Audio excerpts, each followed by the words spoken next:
Good morning. We're learning as chutzpah for Shlema for Ilan Chaya B'Tzerech and for Meir Ben Cyril Peril. We are on Daf Yud Amid Beis. I think it'd just be easier to start from the beginning of this.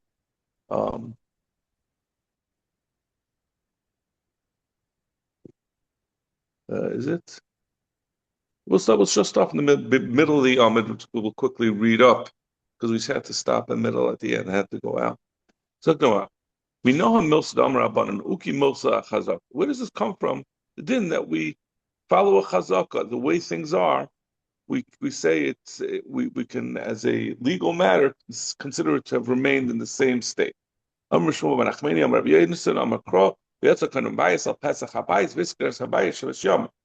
the kohen, after a person gets a nega, a tzaras on the house, he looks at the wall, he sees the tzaras, and he goes out of the house to the door of the house, and he closes the house behind him for 7 days. So the Zakmara Vidilma the Nafik Vasa Batzal issue. How can he be sure? So we understand that means he has to do the entire process. The kohen there has to be a tzaras. He has to see it, and then he has to leave the house and close the door behind him while there's still a tzaras. So when I ask, how does he know when he leaves the house that the tzaras is still the proper size? Maybe it diminished in size between the time he looked at it and when he left the house. So this is a raya that we follow chazaka since it was the proper size when he looked at it. Later, then when he leaves the house, it still has the proper. So you can assume that you still have the chazaka. Maybe he went out backwards. The chazile, he was watching it as he left, so he never lost sight of it. So he didn't have to depend on chazaka. So how do you have a right? The chazile kina. Abaya says no. This is not a time to say that he went out backwards. First of all, going out backwards is not a yitzia. The pasuk had said he has to do a proper yitzia. Going out backwards is not going to be yitzia. Also, what is he going to do?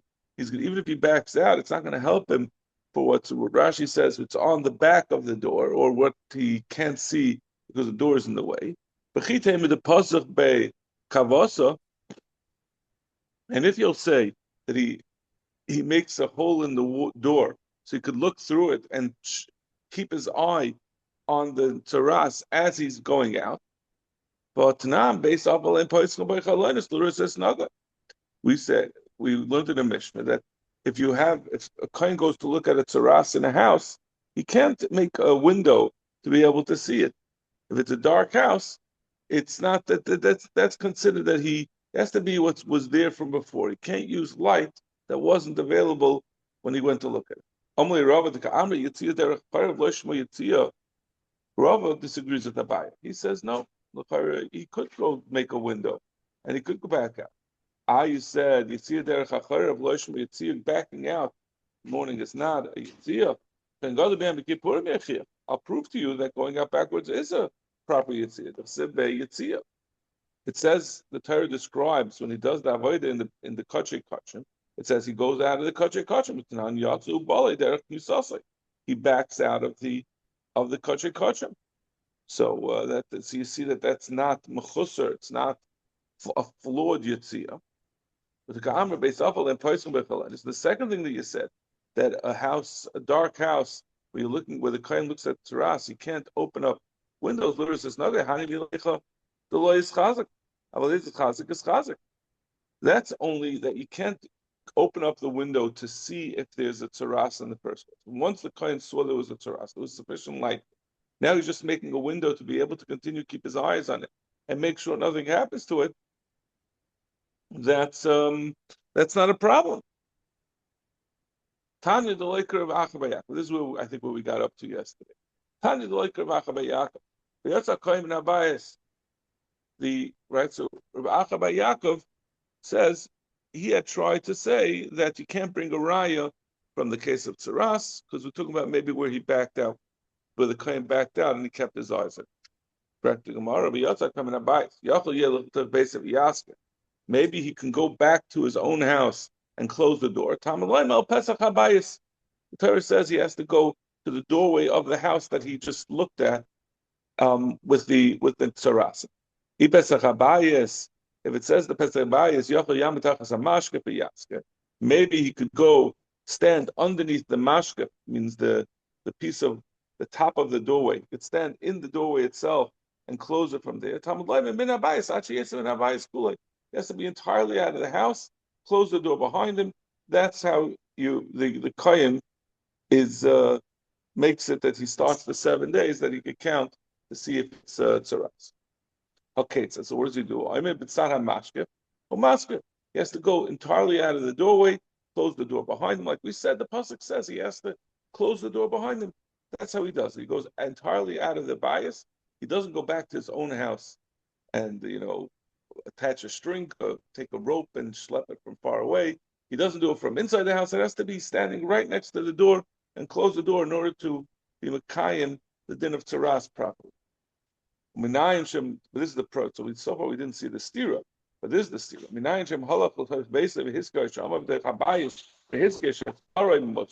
How do we know that if he went to his own house, and he closed it from there, or he stood inside of the house of the tzaras, and he closed it, meaning Rashi says he stood in the doorway and he closed it, that it's still going to be b'diavad good.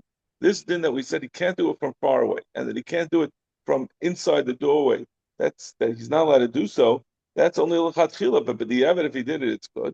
The Torah says, v'hisker sabayis, so that's a lashon of ribui. That tells you under all circumstances, b'diavad, it's good. So tomorrow, so this is Shvar Ravacha Bayakov. He says that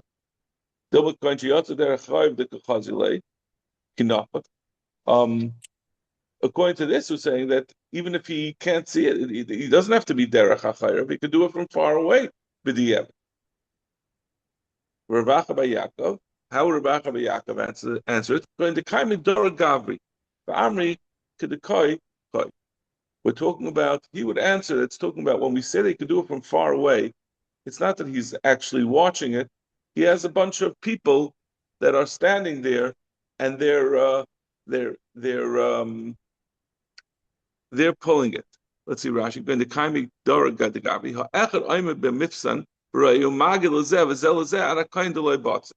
They have a line of like a, what do you call it? Like a Pony Express. They're all relaying one to the other. As the kohen is pulling the door closed with his rope from far away, there's a whole line of people who's assuring him the whole time that the nega hasn't decreased in size. So Rachav Yaakov would say this is not a raya. It's not a raya for chazaka. He could either back out and when he closed the door right from there, or even if he went far away, he still has people relaying to him as it's closing that there's no diminishment of the tzaras, and therefore, according to him, there'd be no raya from here that a chazaka is effective. So once we just finished the short sugya of where we know, we really came to an inconclusive ending because we didn't bring a raya to the chazaka. But the Gemara is going to try now, since that way worked so well, we're going to try now to prove the din of raya. Right, we all know that we go after a right. Well, how do we know that that's the case? Just because it seems reasonable to us is not enough of a reason to assume that's always the truth. Everything has to be sourced. So chazaka is inconclusive, so meaning it's not a. I mean, it's certainly the rule. We definitely follow chazaka. This is this source. I guess it's still subject to machlokes. Rachav Yaakov does not feel he asked a kasha on the raya, and he feels his kashas have not been adequately answered. He still feels his kasha is a good kasha. Doesn't mean that he argues on the din of chazaka. It just means that he's chaylik on this raya. So there must be a different raya, or a better raya, or a different answer to why this is a raya. He feels if Kohen designates other people to look around, make sure there's no tzaras, but the Torah doesn't mandate that. The Kohen has to do it. So, well, no. He says he says that the problem was we were trying to prove from the fact that he can't see it. We see in the Mishnah that he could be far away. So we were asking on him, you see that it's not necessary that the Kayin himself see that the Taras hasn't diminished. So he must be depending on Chazak. So the Chayrit's around. So he says, no, I don't think it could be that Mishnah is talking about a case where he has a bunch of people telling him it's like almost like having a camera watching it at the time. So he knows at the time that he closes the door that it was still a Tzaras. So there are no other people there. It's just a Cohen. Nobody to delegate it. Can't listen. Like I said, he definitely holds of the din of Chazaka. He's just saying this is not the raya. He's not arguing.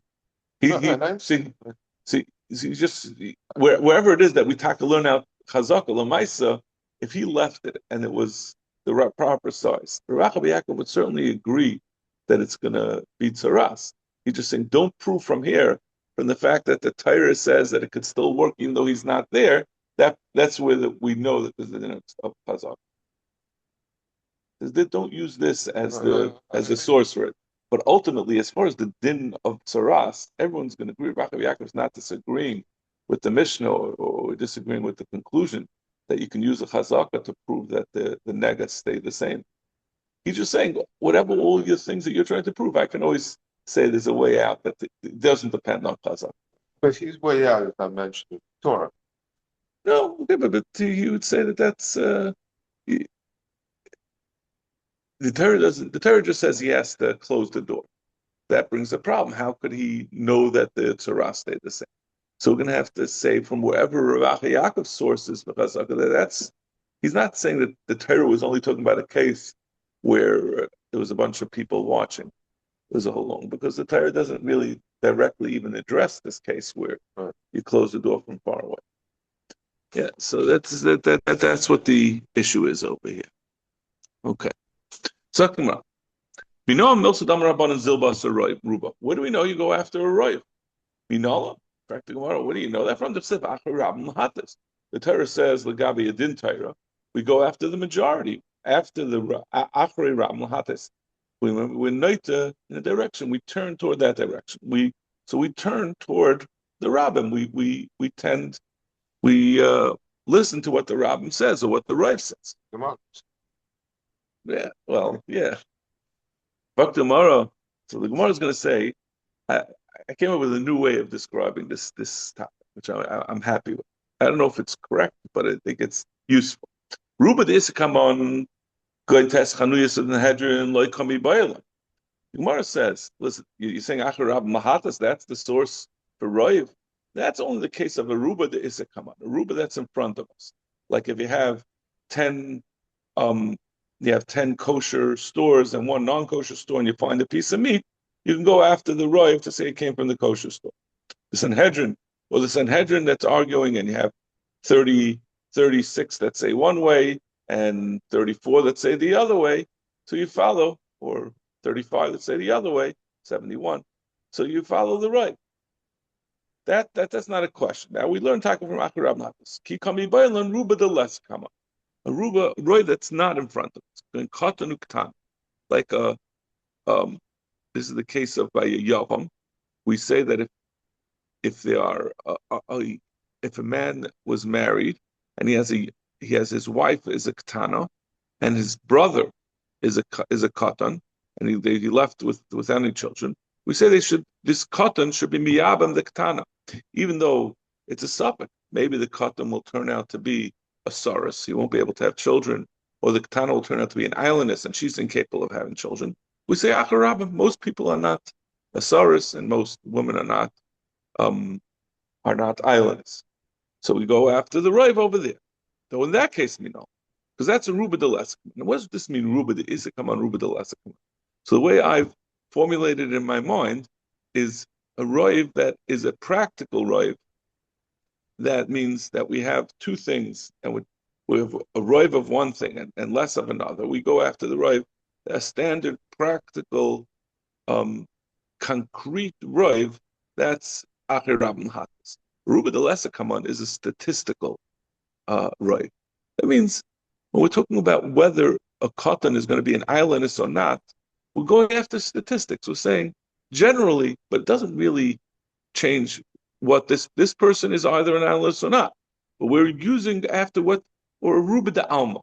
It's something where we're looking at what the general tendency is.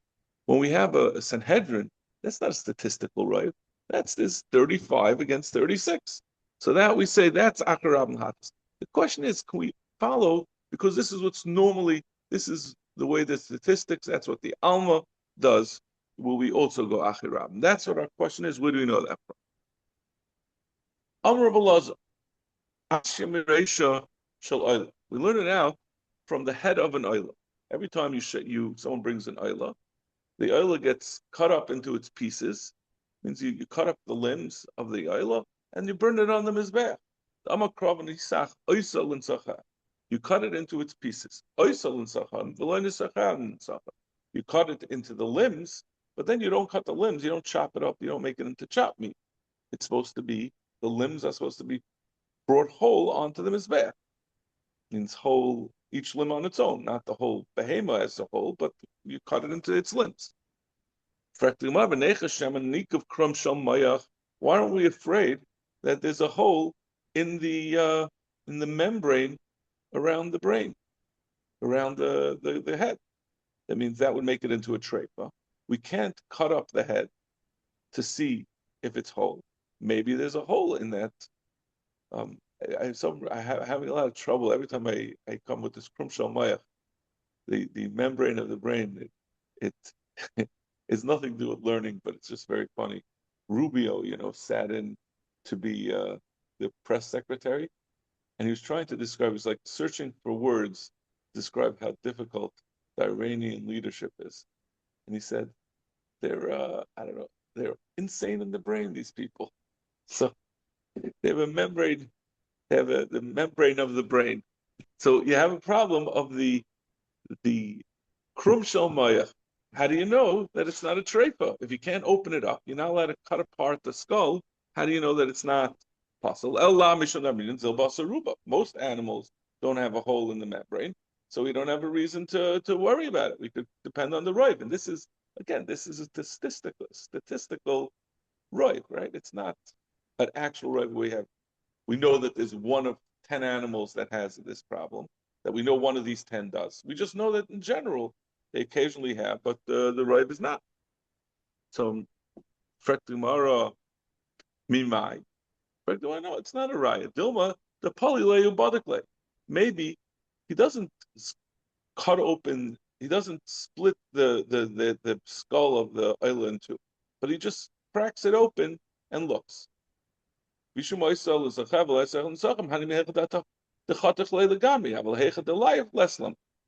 if you'll say, I always said you're not allowed to cut open the different limbs and the head is one of the limbs. No, that's only if he cuts it fully in two. But if he just cracks it open and looks, that's not over. As long as it's live, as long as it's still attached, there's no problem of cutting it apart. Mario Ravina Amar, we're going to have a number of riots like this. We're going to say that the Torah paskin something, and it depends on a riot.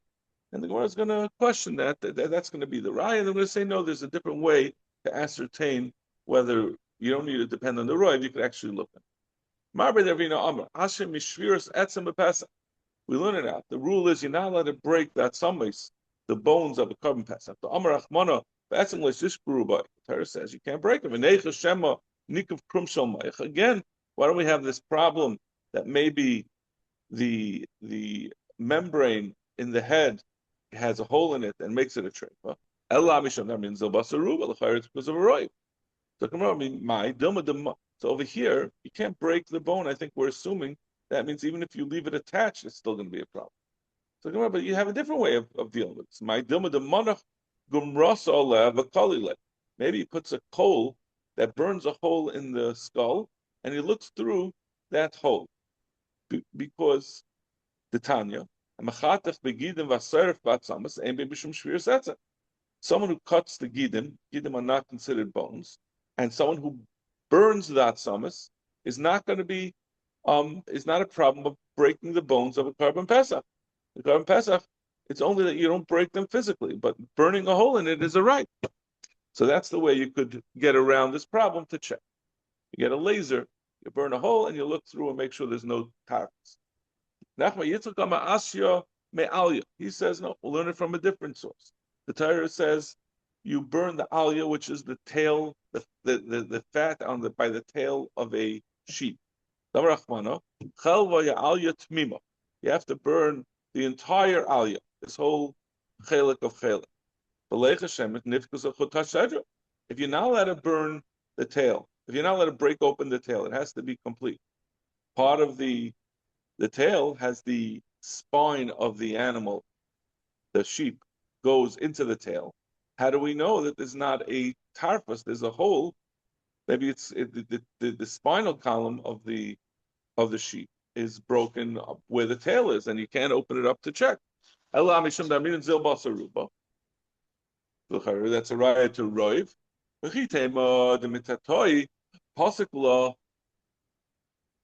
if you'll say that he's able to cut it beneath the spot where the cutting of the vertebrae of the spine will be, that means the spine goes toward the tail, but he's able to cut the aliyah off past the point at which it would be a tarfus.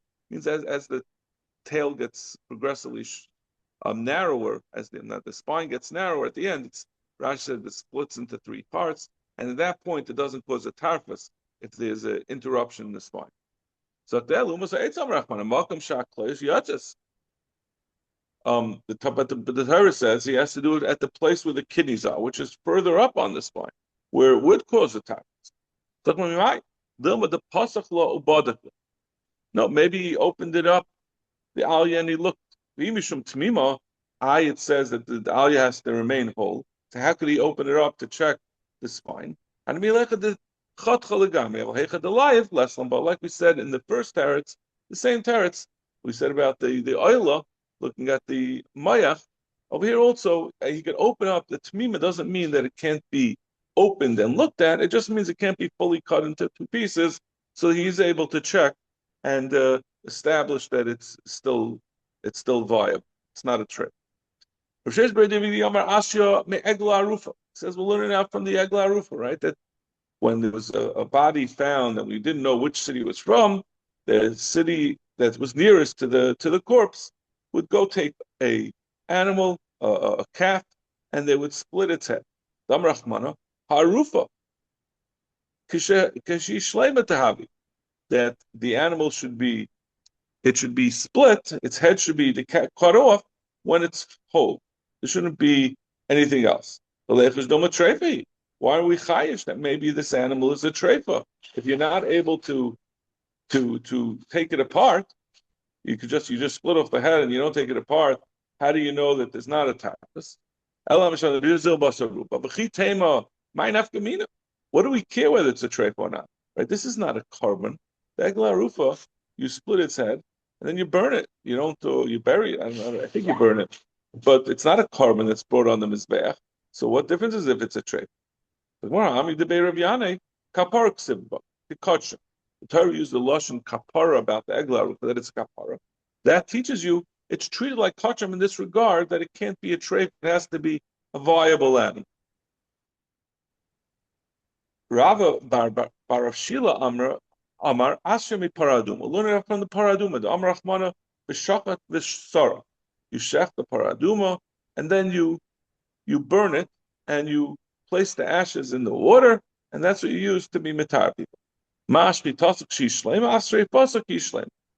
Tells you that just since we say this, we put the shechita together with the sreifa, just like the shechita has to be a kosher animal, it can't be a treifa, and it has to be, I'm sorry, not that it can't be a treifa, but it has to be complete, it can't be cut apart before the shechita. So when you burn it, you don't take it apart, you burn the animal, the paraduma. Let's say it's a treifa. Again, why do we need bedafka that the paraduma should not be a treifa? What difference does it make? It's being burnt. It's not a carbon. It's we know that there's a rule that it can't be a treifa. So the Gemara, where do we get that the paraduma also can't be a treifa? Chatas kayrachmana. It's called a chatas, just like a carbon, and just like a carbon chatas can't be a treifa, so too the paraduma can't be a treifa. And we said in the pasuk you can't take it apart. So how do you know it's not a treifa? It must be because zilbas are right. You're following the right. So this we don't have a teretz to. It's a right. He says no. I have a different source. The sawyer that lazazel that you throw off the cliff. That they should both be equal.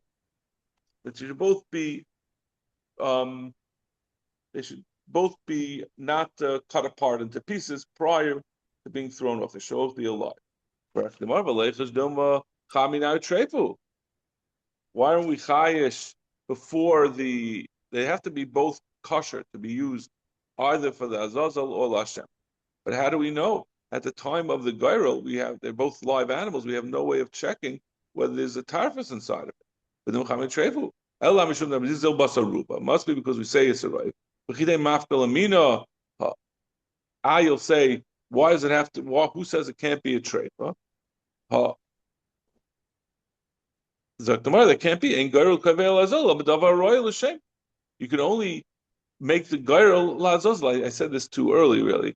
This is not at that. I said it early in the earlier point. This is really where the Gemara makes this point that you can't the gyral between the lazazel and lashem. It has to be the one that you're picking for azazel has to have been capable of being lashem. In fact, let's say you check it after you throw it off the cliff. You go down, you climb down, and you go and you check whether it was a treif. It says by the time the goat reached halfway down the mountain, it was already in pieces. There's no way to check if it's a treifa when it's already dismembered. So l'chayra, we have to depend on a right. Rav Mari Amar, Asya mimaka ava v'ima. Let's learn it out from the Torah says that a maka ava v'ima yuma, someone with his parents, it gets misid. Amar Rachmana Katalia, the Torah says you kill him. Let's say maybe it's not his father. How do we know that for certain that who the father is? It didn't have DNA testing. Ella mishum darmina and zilbas ruba. Normally, when you're living in a house and there's a mother and a father, usually the father is the one who was the father of his wife's children. So that's a raya that zilbas right. No, maybe they were both locked up together, and there was no one else who could have been the father. Why are you looking like that? It's a strange case.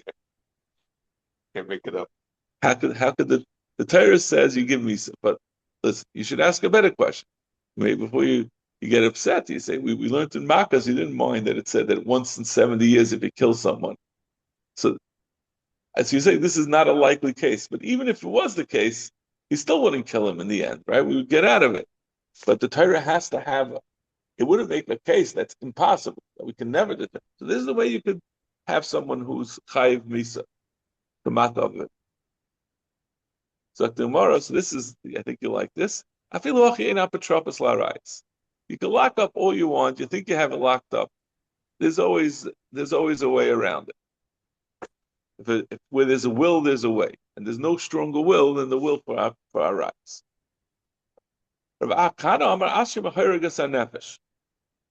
It comes from killing when you kill a person. The Torah says someone who killed someone, he gets killed. How could you ever kill someone for being a murderer? Maybe the person he killed was a treifa. Maybe he had some kind of he was terminally ill that we just didn't know it. He had a hole in his lung.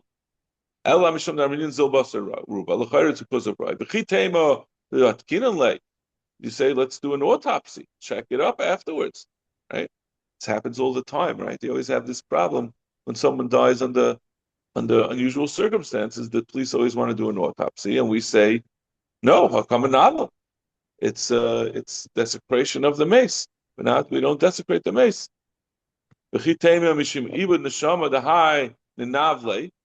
If you'll say, what do you mean? You're killing this person because you're saying that you're going to kill this murderer, and you're going to say because we assume he's not trip.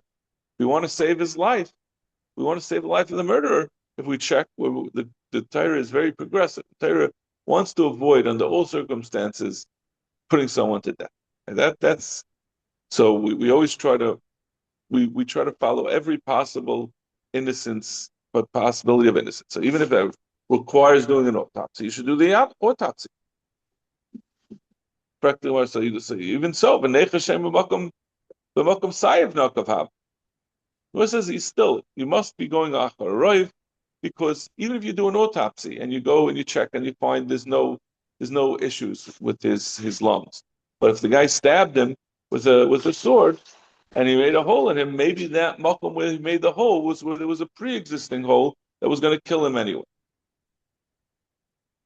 I mean, yeah. So that would be the only case. So you could always have a problem. I mean, it's not really true, because what if the guy, he gave him poison that doesn't make a hole? So you could check that. Ravima Ashim Edim Zaym. You can learn out. We go basaroiv from Edim Zaymim, right? The din is when a set of Edim, pair of Edim A, comes in and says that Reuven killed Shimon, and then set of Edim B comes and says Imanu Yisem Makam Plani. Set of Edim A, they were with us someplace else. That they get what they had tried to do. That they tried to do to Reuven. They tried to get Reuven killed, so they themselves get killed. How do we know? Maybe Reuven, that they were trying to say he killed Shimon, he was a treifa. And if they try to kill a treifa with their edus, they would not be chayav misa.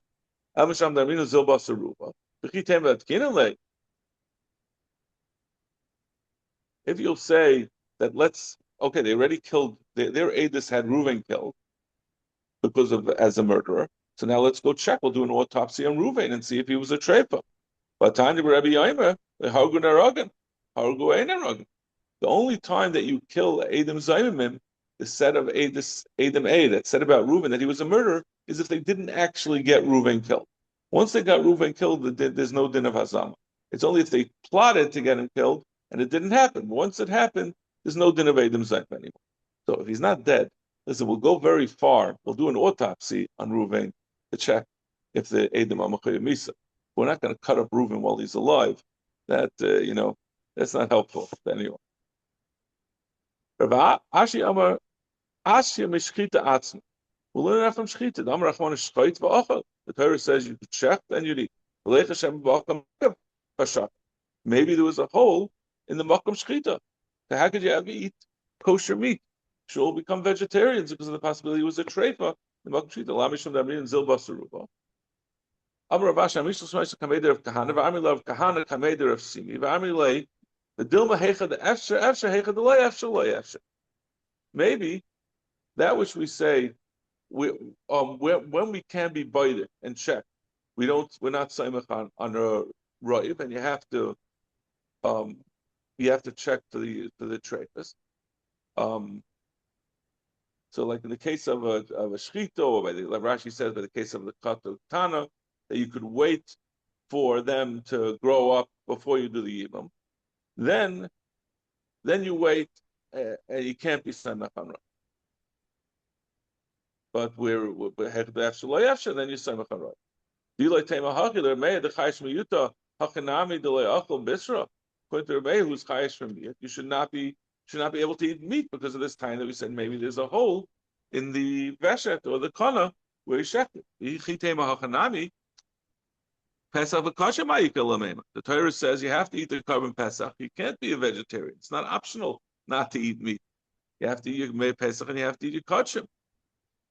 It